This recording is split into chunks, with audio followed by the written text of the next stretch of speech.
Tom Brady sent out put out like a tweet and an Instagram, right, about signing his contract? Yeah, he did. There it is. In pursuit of 8 LFG Buccaneers, we're going to keep the brand together. And here to tell us what LFG stands for is none other than Tom Curran of NBC Sports Boston. Right, Tom? Is that what you're here to tell us? What that stands for? Looking for gumdrops. That was a spinning curve in the zone, and you hit it out. Well done, Tom. Yep. How you doing, my friend? How are you doing? I mean, you got to get Edelman for Volume 3. No, I know. I know. I'm already on that. I'm already on it. Okay. So if I had told you a year ago, when we're all wondering where's Tom going, he's not only going to be a Buccaneer, but he's going to win a championship in his first year of the Buccaneers. He's going to sign a contract extension to make it a more cap-friendly moment for his team and be a quarterback at age 45. You would have said what, Tom? You'd have believed it, right? I would have said, I know. Right. Right. I mean, I really had them 13-3 and winning the Super Bowl this year, and that was before the season began. He was too good. And honestly, we're seeing the reasons that Tom Brady didn't look like a player on the rise, born out in the last 18 months here in New England. Cam Newton's coming back. Why is Cam Newton coming back? Cam Newton's coming back because the Patriots say it wasn't his fault. It wasn't on him. It was beyond Cam's control. We haven't done a great job surrounding any quarterback with good enough players, so we're going to do a better job of it. Cam, come on back. We'll do better this year. And that's what Brady was working with. So I still knew he had the skill to do what he's doing. I really thought 43 was going to be it, but 43 has come and gone. And there is no sign of slowing down. So as far as Brady goes, just same as it ever was, huh? So before we move on to Cam, we were discussing yesterday, just kind of having fun, has Brady figured it out? And the answer is obviously yes. But the question I posed is that has he figured it out by not going for the Dak deal, insisting on the Mahomes deal or Watson deal or Goff deal or Wentz deal and taking less and winning that way? And now here he is extending. He's not taking less, but he's not asking for more. As a matter of fact, he's reconfiguring so the other guys can be gotten in the fold. Did Brady ever, at any point in time, sit there and think, I demand that deal, and then think twice about it? Or the Patriots said no, and then he had to go in this direction? Can you walk me through this whole scenario of Brady doing this year in and year out, Tom? Sure. In 2010, he wanted to be paid top of market, and he eventually was. I think it was 6-60. I might be wrong, but it was a lot, and it put him at the top of the market, and he stayed there. And then in 2013, that's when Kraft said we wanted to come up with an elegant solution to Tom's contract so that we could reconfigure it. So that's when Brady began taking less and agreed to an extension that took him to 17 through 17. And then 18 and 19, those extensions, so that's when Brady started to say, okay, if you want to go year to year with me, you don't want to give me the surety that I'm going to be here long term. You want to play footsie with Jimmy Garoppolo while also keeping me appeased and on the string, then I'm going to want to be paid more. And that's when he started to ask for a little bit more. But during the 2013 to 2018 span, especially after they brought in Garoppolo, he's like, I'll play ball for less to make sure I stay in New England. So what he's doing right now in Tampa is basically what he did do in New England in the aughts and also in the middle of this past decade. And I think it's really just he felt that was a good faith negotiation. And I know specifically, and you've read about it, he didn't feel as if the Patriots were necessarily negotiating in good faith with him from 2018 on. So Tom Curran, NBC Sports Boston, Patriots insider here on the Rich Eisen Show. So then what do you think the Belichick philosophy is going to be at quarterback, since obviously there's only, as my buddy Chris Brockman said earlier on, Brady's a one of one. There's only one subset of TB12 where, when he does get paid top of market, you're at a point of time in the NFL food chain, if you will, in 2010 before the new collective bargaining agreement, where 6 and 60, if that's in fact right around the neighborhood, that's 1.5 years of Dak Prescott's current 4-year deal that he just made. What is their philosophy going to be? Just go and draft one while Cam hopefully continues to win, or hope that Cam is that guy? Like, what do you think their philosophy is going to be to try and build this thing back for New England, Tom? I think, as you've heard before, people say sometimes not making a decision is making a decision. And the Cam Newton thing, that's a placeholder. That's a CYA move. In case nobody else shakes loose, at least we had Cam in place in early March so that we could say when free agency began, yes, we have a player. His name is Cam Newton. Didn't look great last year, but you're going to be part of the reason he looks better this year. But as for what would happen, because it is a reasonable contract, especially when you prorate it over 2 years, say he makes $9 million over 2 years if he doesn't become the starter here. It's very reasonable for Cam Newton's services. So they can also still wait for a Jimmy Garoppolo to shake loose from the tree, or a Sam Darnold, or see what kind of dominoes fall post Deshaun Watson, if that makes any kind of a, if there's movement there. But it basically, to me, Rich, announces no thank you on Ryan Fitzpatrick. Appreciate it, but no thanks also on Mitch Trubisky. We would prefer not to have, Alex Smith. All of those players of that ilk have now been passed on in favor of Cam Newton.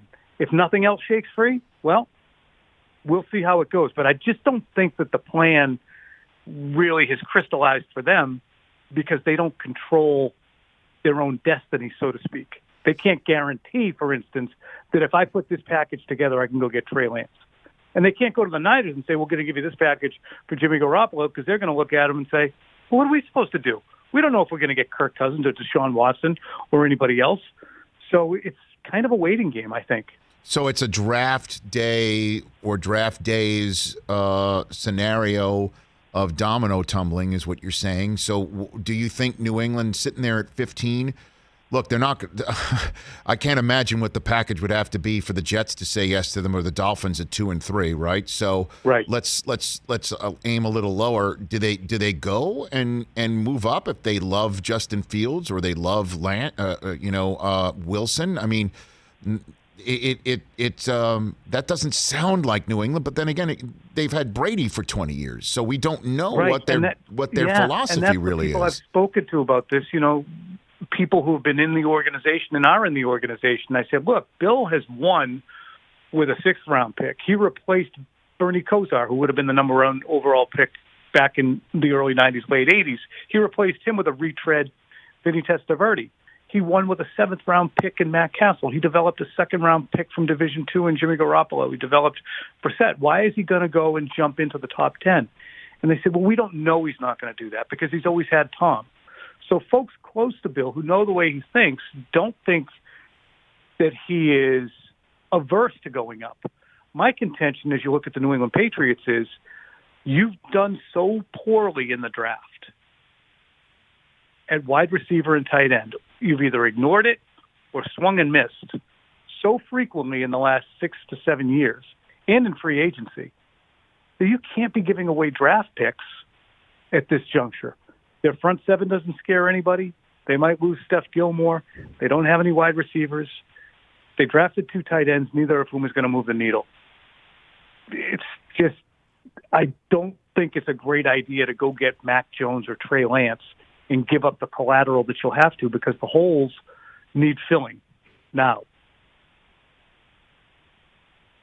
So, Tom Curran here on the Rich Eisen Show. So then, wow, caught my guy flat-footed. No, because I thought you said now. I thought that was a pivot to another statement. Just honestly, that's what I thought. Tom. Bad cadence by me. No, that's all good. It's all good. It's all good. That was it was like an offsides, but we can continue with the play like Aaron Rodgers, not a problem. So, so you mentioned earlier in the conversation that it's not Cam's fault. We're gonna, and we'll tell free agents you're going to be part of the reason why Cam's going to look better. So, what will they do? Will they be aggressive? And what do you see as the fixes? You just mentioned a bunch of holes that they have that they're going to try that would require them to hold on to their draft choices as opposed to give them a way to move up for a young quarterback. What do you think they do? And my final question to you here, sir. I think they start on defense. I think you're closer on defense. I think stopping points is, while it's not easy, It'll keep you in more games. You can manage the game on offense, as the Patriots did and won 7 times with a roster on offense. It wasn't very good. But defensively, they were getting walked through. So to me, your cure is Dalvin Tomlinson from the New York Giants, since Leonard Williams has been franchised. And then on the edge, it's Trey Hendrickson. Pay those 2 guys. 13.5 sacks for Hendrickson last year. You have Hightower coming back. You have Patrick Chung coming back. You've got a good defense, even if you move on from Steph Gilmore via trade, which may be another way to extract a quarterback, by the way. Then you can go and try and build your offense with some heady draft picks. But to me, I think free agency could revolve around where Bill feels most comfortable, and that's working on defense. All right, I lied to you. I have one more, and I know you got to go, but I got one more for you. Can you give me any insight on Nick Caserio and what he's thinking right now, and how he might play this Deshaun Watson situation that seems to be more untenable with each passing day, and Watson hasn't even opened his mouth yet to a member of the NFL media on camera or his own social media accounts that could send this thing spinning in a totally different direction, out of control. What is going on in the minds of somebody who comes from the Patriot system, which might have been the issue for Watson, and what his stance might be, just knowing him at all? Tom? I think if you have a New England bent on things, that you do have a feeling of, look, you signed a contract. We sign contracts and we respect them. He signed a contract. We expect him to respect it. But again, there comes a point, and we saw it, for instance, just recently with Michael Bennett. You've seen it over the course of time with Deion Branch, even in 2006. There comes a point in which you have to say, okay, that's it. You can't do it anymore. It's a distraction. The rest of the team is being bothered by it. So I would imagine they will try to gingerly talk to Watson about staying, but he seems so solidly dug in, not just against the football team, but against the culture, and he's put himself out there so boldly that you're not going to talk him off the ledge. So there will come a point, as much as they insist otherwise, we're doing what's best for the football team, and getting rid of one of the 3 best quarterbacks, in my estimation, in football, means you'll have to do it. Don't you agree, Rich? You watch a lot of football too. You know, Bill. I've been saying the point. Yeah, I've been saying there's a door A and there's a door B. The door A is try and make it work, and door B is the Godfather offer that makes door B far more attractive than the door A that you really, really, really want to make work, and you have to essentially choose door B over door A. And the problem for them is door A can't be fixed with a contract or money or security because he's already got it. That's the ultimate issue here in this situation. And you've got to help the team. You're not saying goodbye to Deshaun Watson and there's a massive void and nothing comes back. There's a time where you have to start investigating, okay, what's best for the team and how much can we get back that will ultimately help us, even if it sucked to say goodbye to him. Of course. Certainly if you can play 2 teams in the same division off each other, and the Jets and the Dolphins, the Bears are desperate, and I mean, the Niners might be involved in this, but the problem is that Deshaun Watson, on top of all this, holds all the cards because he's got a no-trade clause.